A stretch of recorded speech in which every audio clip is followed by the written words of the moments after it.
La Iglesia del Señor cree en el regreso corporal y visible de Jesús a la tierra. Primero, para levantar a su novia y a todos los muertos en la fe. Segundo, para juzgar al mundo y reinar con sus santos.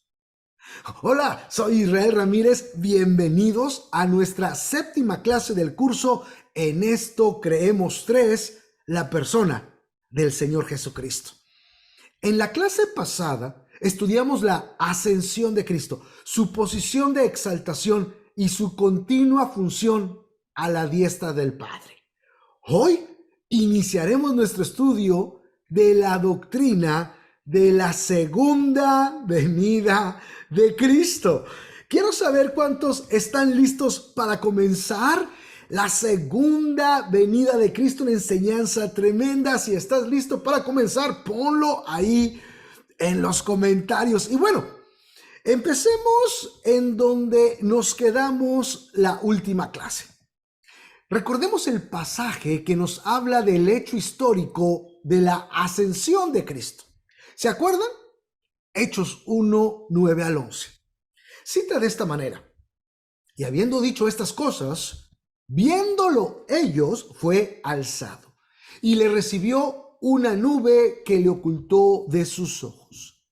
Y estando ellos con los ojos puestos en el cielo, entre tanto que él se iba, he aquí se pusieron junto a ellos 2 varones con vestiduras blancas, los cuales también les dijeron: varones Galileos, ¿por qué estás mirando al cielo?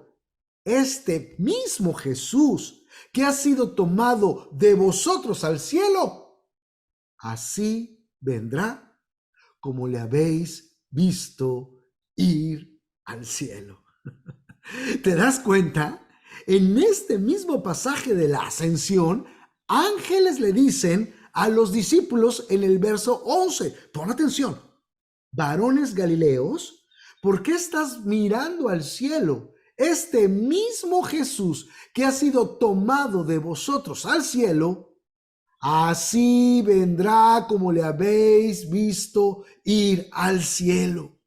Vemos la declaración y promesa de que Cristo regresaría. A ver, pon ahí en los comentarios: Cristo regresará. Cristo regresará, y lo vemos aún en este texto de Hechos 1 que habla de la ascensión, y hay la promesa del regreso de nuestro Señor Jesucristo, en donde así como lo estaban viendo irse, así lo verían regresar.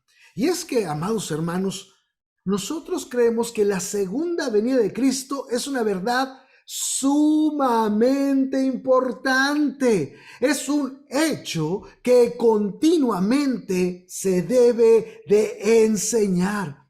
Y es que es muy triste ver que hoy en día muchos creyentes no se están preparando para ese día. Ni tampoco hay una enseñanza clara que salga más allá del sensacionalismo apocalíptico que se encuentra hoy en día. Aparentemente, cada que hay una guerra, un temblor, un acontecimiento natural, parece que es señal de que Cristo llegará en ese momento. Amados hermanos, es por eso tan importante estudiar con detenimiento los pormenores de este maravilloso acontecimiento, para que no nos dejemos llevar por cualquier viento de doctrina. A ver, apunta ahí en los comentarios: segunda venida de Cristo. Segunda venida de Cristo. Y mientras los apuntas, hago hincapié: no podemos simplemente creer en todo lo que se dice, no podemos seguir simplemente cualquier viento de doctrina.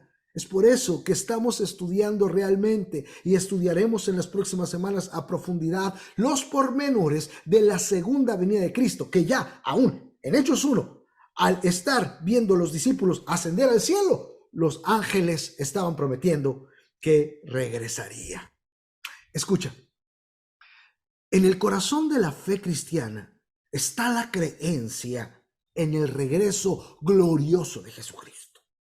La Biblia nos enseña que Cristo vendrá nuevamente al mundo en poder y gloria para establecer su reino de justicia y paz.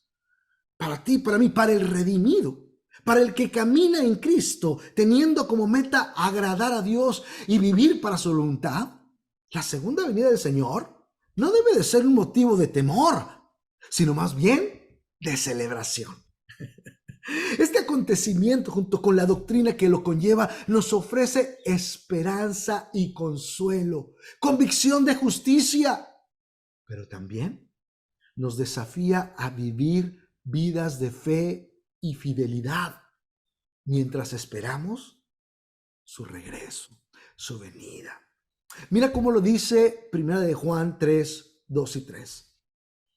Amados, ahora somos hijos de Dios y aún no se ha manifestado lo que hemos de ser. Pero sabemos que cuando Él se manifieste, seremos semejantes a Él, porque le veremos tal como Él es. Escucha este verso 3. Y todo aquel que tiene esta esperanza en Él, se purifica a sí mismo, así como Él es puro. Amados hermanos, es decir, no solamente vamos a aprender una doctrina por aprender, una enseñanza a profundidad para saber algo. Esta enseñanza, y más en cuanto a la segunda venida de Cristo, nos debe instar, nos debe motivar a prepararnos y estar siempre listos para cuando Él regrese, mientras esperamos su regreso, a purificarnos, a vivir para Él. Apunta tu primera frase clave, acuérdate, apúntala en tu cuaderno de notas, no en comentarios, y envíasela a tu moderador para que te gradúes al final del curso. Primera frase clave es: Jesús regresará. Purifícate. Jesús regresará. Purifícate. Recuerda, no lo escribas en comentarios, escríbelo en tu cuaderno de notas y envíaselo a tu moderador para que puedas graduar. Escucha, quiero enseñarte en este momento acerca de dos profecías en el Antiguo Testamento que nos hablan de la segunda venida de Cristo. Y es que el Antiguo Testamento profundiza sobre la primera venida del Mesías, así como acerca de su segunda venida. Recuerda que la primera venida es cuando Jesús nació como humano, murió en expiación por los pecados, resucitó venciendo a la muerte y ascendió para sentarse a la diestra del Padre. La segunda venida es cuando Jesús regresará en victoria para gobernar sobre la tierra por 1000 años y por la eternidad por sobre todas las cosas. Esto es muy interesante. Escucha, inicialmente se creía que las profecías del Antiguo Testamento describían una sola venida de un Mesías o Salvador. Inclusive, hasta la fecha, muchos judíos creen de esa manera, en que las profecías del Antiguo Testamento solo describen una sola venida de un Mesías o Salvador. Para el tiempo de Jesús, muchos creían que el Mesías conquistaría Roma como líder militar y político, y así establecería su reino mesiánico sobre la tierra. Porque, como verás a continuación, hay profecías que hablan de eso en el Antiguo Testamento. Y al tener esta noción de que el Mesías vendría como un líder militar y político y establecería su reino mesiánico sobre la tierra, pues los discípulos como judíos tenían esa misma noción. Es por eso que ellos le preguntan a Jesús antes de que éste ascendiera a los cielos: Señor, ¿restaurarás el reino a Israel en este tiempo? Jesús les contestó: no les toca a ustedes saber los tiempos o las sazones que el Padre puso en su sola potestad. Jesús claramente dejó saber que su reinado sobre la tierra no sería parte de su primera venida. Los discípulos le preguntaron eso porque ellos sabían, como te decía, las profecías en el Antiguo Testamento acerca de la venida del Mesías y su reinado. Por ejemplo, en Isaías 9, 6 al 7, texto que hemos utilizado mucho para describir la identidad de Cristo y su primera venida, también dice lo siguiente: porque un niño nos es nacido, hijo nos es dado. Y está hablando de su primera venida, ¿te das cuenta? Y el principado sobre su hombro, y se llamará su nombre admirable, consejero, Dios fuerte, Padre eterno. Está hablando de la divinidad de Jesucristo. Esto lo hemos estudiado ampliamente, príncipe de paz. Ahora, escucha, el verso 7. Lo dilatado de su imperio y la paz no tendrán límite sobre el trono de David y sobre su reino, disponiéndolo y confirmándolo en justicia, en juicio y en justicia desde ahora. ¿Y qué dice ahí? A ver, escriben en los comentarios. Desde ahora, ¿y qué?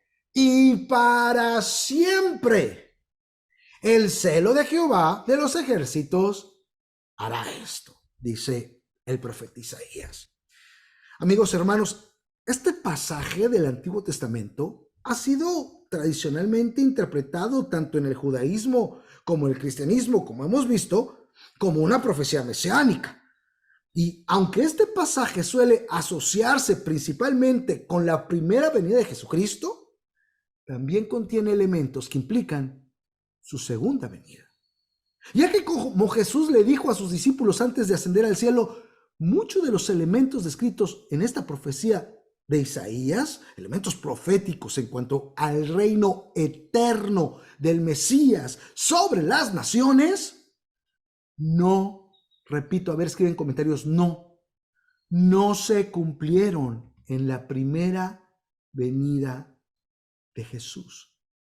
Y es que Isaías profetiza que el gobierno y la paz del Mesías no tendrán fin. Y aunque Jesucristo estableció su reino espiritualmente durante su primera venida, la completa realización de su reino de paz se cumplirá plenamente en su segunda venida. En ese momento traerá un reinado de justicia y paz sobre todos, que durará para siempre.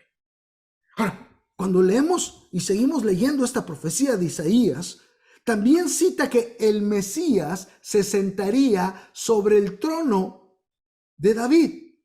Y obviamente la referencia al trono de David indica una continuidad con la promesa de un descendiente de David que gobernaría eternamente, como se menciona en 2 de Samuel 7:16. Dice así: y será firmada tu casa, tu reino, para siempre delante de tu rostro, y tu trono será estable. ¿Qué dice? Estable eternamente. Esta promesa del trono eterno de Jesús, de la tribu de Judá, descendiente de David, esta promesa encontrará su cumplimiento completo cuando Jesús regrese y establezca su reino físico y literal en la tierra. Repito, esta promesa encontrará su cumplimiento completo cuando Jesús regrese y establezca su reino físico y literal en la tierra. Puedes escribir ahí en los comentarios su reino físico y literal. Físico y literal. Y es que si seguimos leyendo la profecía de Isaías, al final establece la inspiración divina de estas palabras, diciendo: el celo de Jehová hará esto. Y amigos hermanos, esta expresión enfatiza la determinación y el poder de Dios para cumplir sus promesas. Es decir, la segunda venida de Cristo no será simplemente un evento humano, sino que será impulsado por el celo y la soberanía divina. Esta afirmación subraya la seguridad y la certeza del cumplimiento del reino eterno de Cristo, lo que implica su segunda venida. Pon ahí en comentarios: Cristo regresará. Y es que está profetizado desde el Antiguo Testamento. En sí, escucha, Hay otra profecía sumamente reveladora en cuanto a la segunda venida de Cristo. Se encuentra en Daniel 7, 13 y 14. Lee de la siguiente manera. Miraba yo en la visión de la noche, y he aquí, con las nubes del cielo, venía uno como un hijo de hombre. Escribe ahí en comentarios, hijo de hombre, que vino hasta el anciano de días, y le hicieron acercarse delante de él, y le fue dado dominio, gloria y reino, para que todos los pueblos, naciones y lenguas le sirvieran. Su dominio es dominio eterno, que nunca pasará, y su reino uno que no será destruido. Escuchen, cuando el profeta Daniel, aproximadamente 500 años antes del nacimiento de Jesucristo, tuvo una visión en donde describe a uno como un hijo de hombre, que viene con las nubes del cielo, está evocando a Jesucristo. El Nuevo Testamento, o en el Nuevo Testamento, el título Hijo de Hombre se refiere a Jesucristo en un total de 85 ocasiones. Es decir, este título es utilizado por Jesús para referirse a sí mismo en diversos momentos.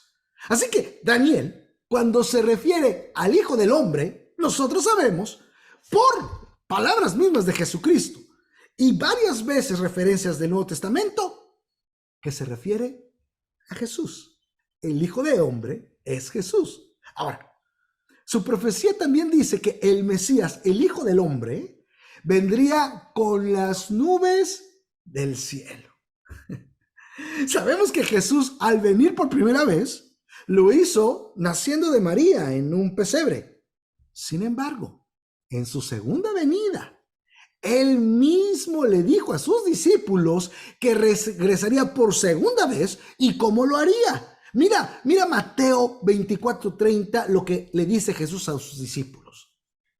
Entonces aparecerá la señal del Hijo del Hombre. Escribe otra vez Hijo de Hombre ahí en los comentarios. Entonces aparecerá la señal del Hijo del Hombre en el cielo. Y entonces lamentarán las tribus de la tierra. Escucha. Y verán al Hijo del Hombre viniendo sobre las nubes del cielo con poder y gran gloria. ¡Aleluya! Jesús estaba atribuyendo la profecía de Daniel a sí mismo. Él es el Hijo del Hombre que vendría o que vendrá en las nubes del cielo con poder y gloria. Y por si fuera poco, también el apóstol Juan escribe, inspirado por el Espíritu Santo, en su primer capítulo del libro de Apocalipsis, una referencia directa a la profecía de Daniel. Y se le adjudica totalmente a la segunda venida de Jesucristo. Juan escribe esto en Apocalipsis 1:7.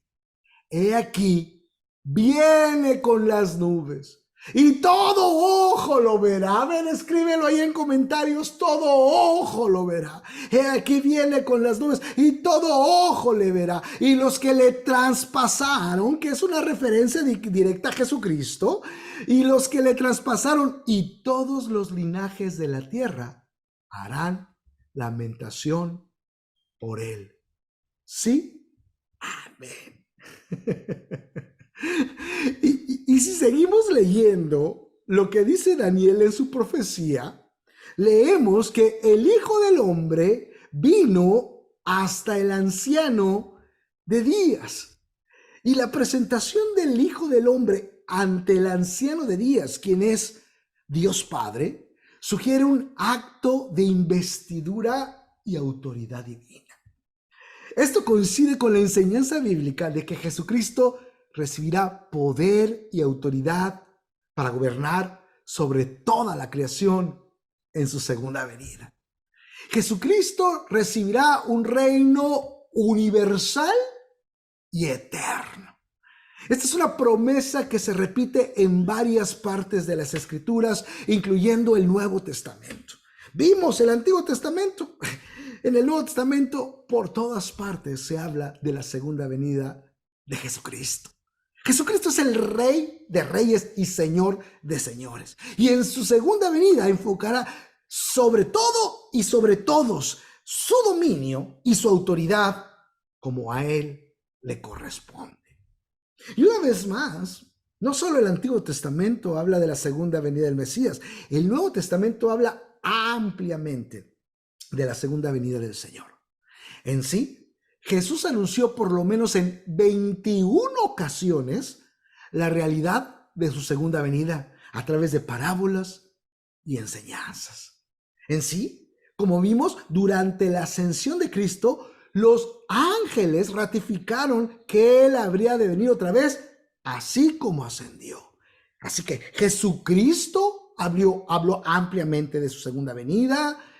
Los ángeles confirmaron su segunda venida. Los apóstoles en sus escritos neotestamentarios creían y enseñaban sobre la segunda venida de Cristo. Inclusive consideraban herético todo aquello que negara, cambiara o deformara la doctrina que ellos tan claramente enseñaban de la segunda venida de Cristo. A este punto, amados hermanos, debido al número de veces que se menciona la segunda venida, tanto en el Antiguo como el Nuevo Testamento, pues, amados hermanos, esto se convierte en un hecho doctrinal. En el Antiguo Testamento referencias, profecías. En el Nuevo Testamento por lo menos hay referencias a la segunda venida de Cristo 318 veces. 318 referencias en el Nuevo Testamento acerca de la venida del Señor Jesucristo. Y es que la venida de Jesús es un hecho bíblico indiscutible y doctrina fundamental del cristianismo.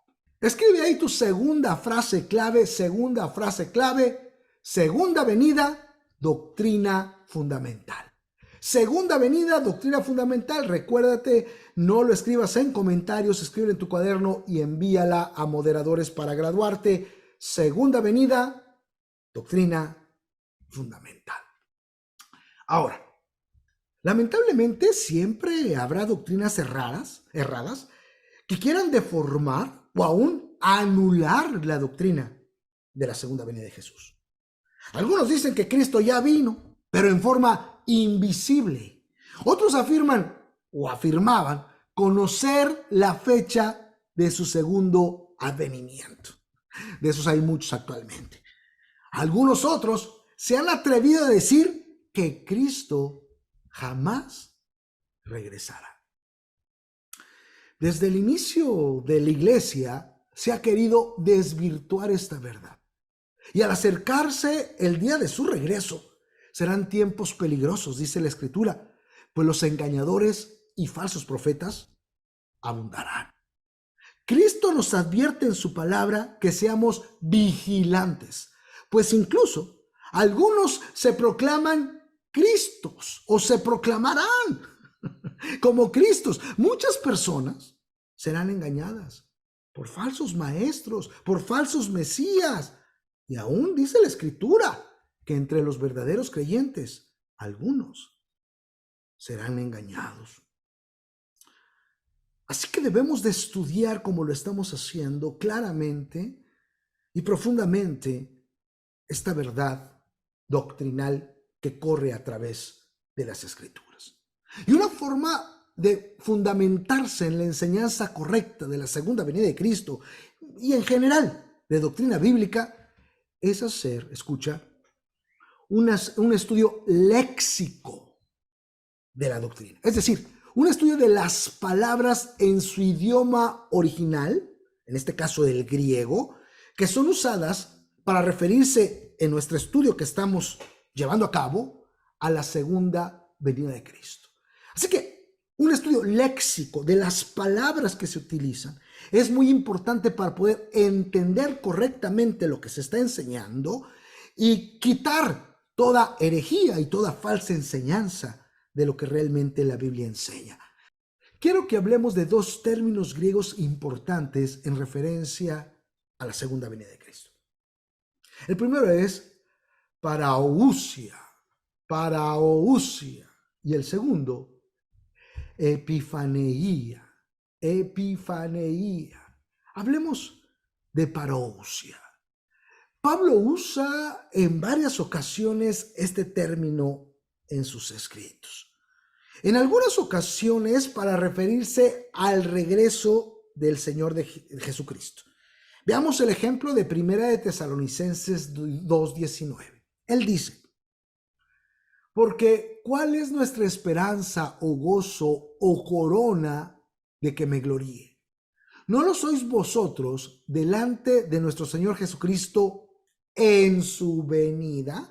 Allí cuando dice en su venida, está utilizando precisamente el vocablo parousia y lo usa para referirse específicamente a la venida del Señor Jesucristo. También en 1 Tesalonicenses 3:13, él cita que los fortalezca interiormente para que cuando nuestro Señor Jesús venga con todos los que han creído en él, la santidad de ustedes sea intachable delante de nuestro Dios y Padre. Y también en 2 de Tesalonicenses 2:1-3 dice: pero con respecto a la venida, ahí está el vocablo, a la venida de nuestro Señor Jesucristo y nuestra reunión con él, os rogamos, hermanos, que no os dejéis mover fácilmente de vuestro modo de pensar, ni os conturbéis, ni por espíritu, ni por palabra, ni por carta, como si fuera nuestra, en el sentido de que el día del Señor está cerca. Nadie os engañe en ninguna manera, porque no vendrá sin que antes venga la apostasía y se manifieste el hombre de pecado, el hijo de perdición. Así que vemos que Pablo utiliza el vocablo parousia para referirse específicamente a la segunda venida del Señor de Jesucristo en una connotación de majestuosidad o reinado, de autoridad. Pero Pablo también utiliza el término parousia en otros textos para describir la venida de personas que él amaba. Por ejemplo, en 1 Corintios 16:17 dice: me regocijo con la venida de Estéfanas, de Fortunato y de Acaico, pues ellos han suplido vuestra ausencia. Así que aquí Pablo lo utiliza para la venida de personas que vienen físicamente a estar con él. Y esto es importante que lo entendamos. Esta palabra podemos ver que se traduce como venida o llegada en ocasiones. Y de acuerdo al contexto, escucha, denota la presencia o llegada de un rey. Y también describe la llegada física de alguna persona apreciada o importante. Esto es importante que lo entendamos, este término que estamos estudiando. ¿Por qué? Porque nos deja saber a través de la escritura, el estudiar el vocablo parousia, que se refiere a la llegada o a la venida de un rey o a la venida de una persona, la venida física o la llegada física de una persona, la presencia del rey, la llegada del rey o la llegada física de una persona. Esto es sumamente importante. ¿Por qué? Porque hay sectas como los Testigos de Jehová que dicen que la palabra parousia solo denota una presencia espiritual. Sin embargo, tal afirmación es falsa, ya que, como vimos, el apóstol Pablo usa este término para hablar de la llegada de gente, la llegada física de gente amada por él. Es decir, no solamente llegaban en el pensamiento o con el corazón o en espíritu, sino llegaban físicamente. Es evidente que se les podía ver. Por tanto, parousia tiene que ver con la llegada física de una persona apreciada o de un rey. Y esa palabra nos deja claro que la llegada por segunda vez del Señor Jesús no es espiritual, pero física, que viene físicamente como rey. Escribe ahí en comentarios: Jesús viene físicamente como rey. Jesús viene físicamente como rey. Y la segunda palabra griega que se utiliza en relación a la venida de Jesús, que estamos estudiando hoy, hay más, pero estamos estudiando dos, es epifaneía. Epifaneía. Y esta palabra es también en sí misma un término teológico, la cual define a una manifestación visible de la persona divina. Por tanto, escucha, epifanía es una manifestación visible de la persona divina. Por tanto, esta palabra sugiere el carácter abierto de la aparición de Cristo cuando venga en su gloria. Déjame ejemplificártelo con el uso de esta palabra en Tito 2:13. Tito 2:13 dice: mientras aguardamos la bendita esperanza, es decir, la gloriosa venida de nuestro gran Dios y Salvador Jesucristo. Su manifestación, su venida será gloriosa, pero también repentina y sobrecogedora. Manifestación por medio de la cual derrotará a sus adversarios. Así que esta palabra epifaneía tiene que ver con una manifestación visible de la persona divina. Tito lo dice: la gloriosa venida de nuestro gran Dios y Salvador Jesús, la manifestación en su venida, ¿verdad?, de nuestro Señor Jesucristo, una manifestación gloriosa, repentina, pero también este vocablo implica que por medio de esa manifestación, de esta venida, derrotará a sus adversarios. Pablo la utiliza en 2 de Tesalonicenses 2, 7 al 8. Dice de esta manera: porque ya está en acción el ministerio de la iniquidad, solo que hay quien al presente lo detiene, hasta que él sea a su vez quitado de en medio, y entonces se manifestará aquel inicuo, a quien el Señor matará con el espíritu de su boca y destruirá con el resplandor ¿de qué? Con el resplandor de su venida. Y ahí por eso se utiliza este vocablo epifaneía como una manifestación poderosa y gloriosa de la divinidad, no espiritual, no escondido, sino una manifestación visible y poderosa de la divinidad. En este caso estamos hablando de Jesucristo, que no solamente es, gloriosa a los ojos de los demás, sino que es tan gloriosa que mediante ella derrotará a sus adversarios. Repito la última parte de 2 Tesalonicenses, capítulo 2, versículo 8. A quien el Señor matará con el espíritu de su boca y destruirá con el resplandor de su venida. Pon ahí gloria a Dios en comentarios. Y es que, amados hermanos, el breve estudio de estas palabras nos muestran que Jesús regresará como un rey y de manera física, parousia, y que su regreso será glorioso. Todo ojo lo verá. Vendrá repentinamente y en su venida derrotará a sus enemigos. Epifaneía. A ver, apunta tu tercera frase clave, tercera y última frase clave en tu cuaderno. Todo ojo lo verá. Todo ojo lo verá. Envíaselo a moderadores para que acredites clase. Tercera frase clave: todo ojo lo verá. Amigos, hermanos, la segunda venida de Cristo es una de las más importantes verdades fundamentales de la Biblia. La promesa de su segundo advenimiento se registra en numerosos pasajes, como vimos, del Antiguo Testamento y en el Nuevo Testamento.